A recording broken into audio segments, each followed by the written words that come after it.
กล้องอันตัวนี้เป็นกล้องของลาวแท็กเนี่ยมันจะมีช่องอันบานช่องกีฬาบานช่องไทยช่องลาวครบหมดตัวนี้มันมีรายเดือนส่งฟรีตลอดไปละส่งฟรีตลอดไปมีช่องกีฬาเดี๋ยวนี้จะเปิดแต่ช่องกีฬาให้เบิ่งละเปิดช่องกีฬาให้เจ้าเบิ่งเลย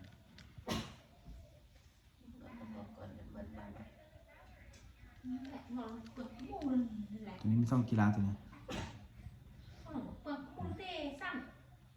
นี่เรามันสมัครอันนั้นเปิดสมัครตัวเมล2-3 มื้อ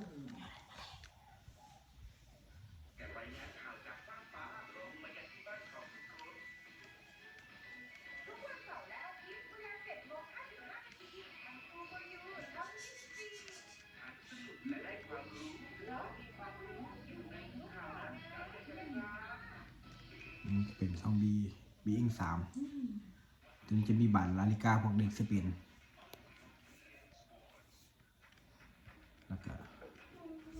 ช่องพรีเมียร์ลีก1 และ 2ตัวนี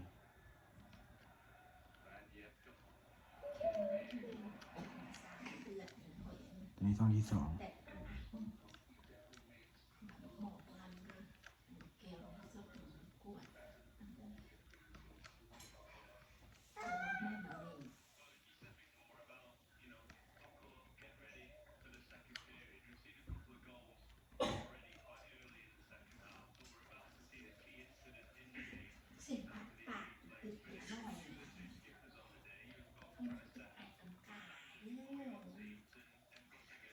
ช่องบีอีก1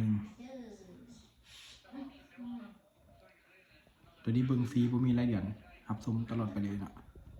จนกว่ากล่องจะเพย์สำหรับท่านไหนที่อยากได้กล่องที่เบิ่งบานได้แล้วบ่มีรายเดือนเนาะเป็นตัวนี้